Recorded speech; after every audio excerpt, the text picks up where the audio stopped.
वहाँ कुछ पूछा भी जाता है।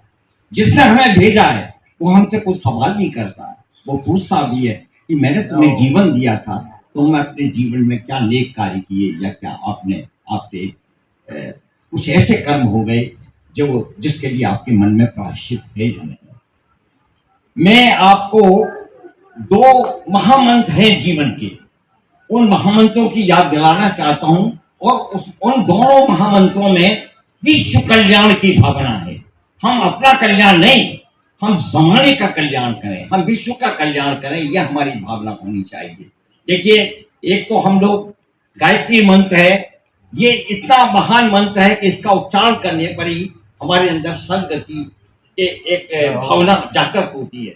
जैसे कहा गया ना, ओम भूर्भुवस्सुः स्वाहा तत्सवितुर्वरेण्यं भर्गो देवस्य धीमहि धियो यो न प्रचोदयात्। ये मंत्र जो है जीवन का बहुत बड़ा महामंत्र है। एक मंत्र मैं आपको और देना चाहता हूं जो मैंने ऋग्वेद के माध्यम से प्राप्त किया है और उसे देख करके मुझे वास्तव में लगा कि ये मंत्र भी गायत्री मंत्र की तरह है। हम आराधना करते हैं उस प्रभु की। तो देखिए, इस मंत्र को भी ऋग्वेद के माध्यम से मैंने प्राप्त किया है।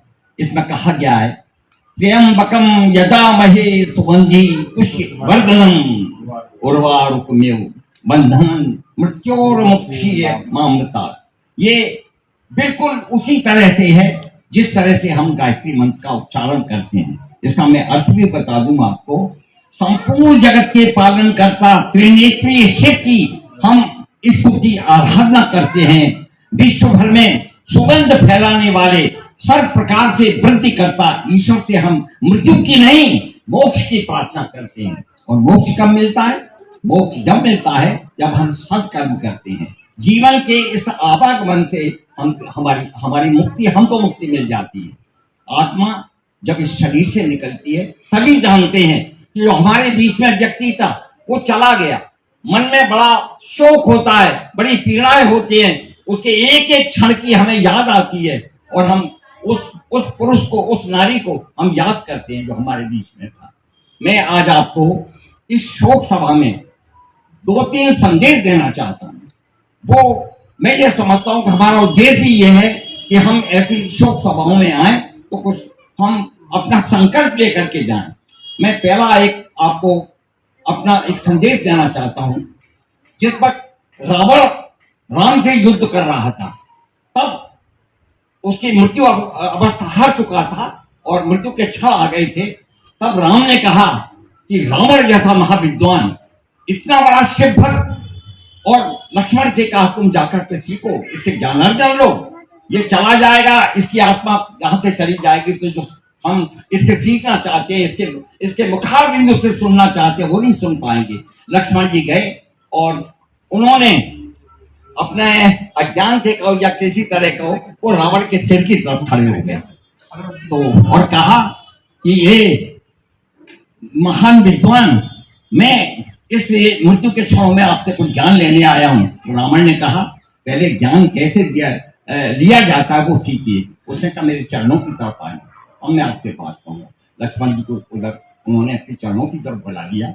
अब उन्होंने एक बात कही, देखो मैं क्यों मर रहा हूँ, राम क्यों जीत रहे हैं? मैं विश्व का महापंडित हूँ, महाविद्वान हूँ। मैंने शिव की जो भक्ति की है, जो मैंने शिव के लिए जो अपना कविता लिखी है, वो कविता कोई नहीं लिख पाया है। आज हजारों वर्ष हो गए जब रावण के उसको हम पाठ को पढ़ते हैं जो रावण ने शिव जी के लिए लिखा है, वो शायद कोई भी विद्वान नहीं लिख पाया है। तो उसने कहा देखो मैं हर तरह से तुम्हारा अयोध्या होगा, बड़ी मुश्किल से तुम्हारे सिंहासन सोने का होगा, मेरी पूरी लंका सोने की है, हर तरह से मैं तुमसे काबिल हूं, लेकिन क्यों मैं हार रहा हूं? जानते हो क्यों हार रहा हूं? लक्ष्मण जी ने कहा मुझे जरूर बताइए। तो रावण ने कहा मैं क्यों हार रहा हूं जानते हो? मेरा भाई तुम्हारे साथ। आप समझिए इस बात को, कितनी बड़ी बात उसने कही। अगर राम का लक्ष्मण मेरे साथ होता, मैं राम को जीतने नहीं देता, कोई भी शक्ति मुझको पराजित नहीं कर सकती थी। तो मेरा संदेश ये है कि परिवार में एकजुटता होनी चाहिए। आज जो भाइयों में, परिवारों में जो हो रहा है, उस पर बड़ा ध्यान दीजिएगा। और दूसरा मेरा संदेश है, देखिए मैंने आप लोगों को मैं देना चाहता हूँ वो खास तौर से है कि आज हम, और खास तौर से माता और बहनों से मेरी प्रार्थना है जो अपने बच्चों को आज पाश्चात्य संस्कृति की ओर ले जा रहे हैं, वो बहुत बड़ा अपने जीवन में अपराध कर रहे हैं। हमारी सनातन धर्म जो है, हमारी जो संस्कृति है, विश्व में कोई संस्कृति हमको चुनौती नहीं दे सकती। हमारे संस्कार हमारे वेद पुराणों में पौराणिक से हमें मिले हैं। तो उसके माध्यम से मैं ये कहना चाहता हूँ कि आज हमारे बीच में एक खिलौना आ गया, मोबाइल, जिसे मोबाइल कहते हैं। इसने पूरे विश्व को एक गांव बना दिया है। हम इसके माध्यम से बहुत कुछ प्राप्त कर सकते हैं, लेकिन आप जानते हैं इससे हमें कितनी हानियां हैं। आज हमारी सेहत गिर रही है, हमारे बच्चों की आंखें खराब हो रही हैं। मैं माँ बहनों से यही कहना चाहूंगा कि अपने बच्चों को उसको इस रूप में ना दें कि हम अपना काम कर ले और ये खिलौने से खेलता रहे। आप नहीं जानते बहुत बड़ा अपराध कर रहे हैं, ये आपको ध्यान देना पड़ेगा। बच्चे को मनोरंजन के लिए बहुत सी चीजें हैं, आप उसे खेलने के लिए कहिए, उसे पढ़ने के लिए कहिए, उसको अच्छे आप उसको पूजा पाठ के ढंग सिखाइए। हमारे जो संस्कार है उनको आकर्षित कीजिएगा, ये बहुत जरूरी है। और तीसरा संदेश जो बहुत जरूरी है वो मैं आपको देना चाहता हूँ। तीसरा संदेश है पानी की बर्बादी मत करो।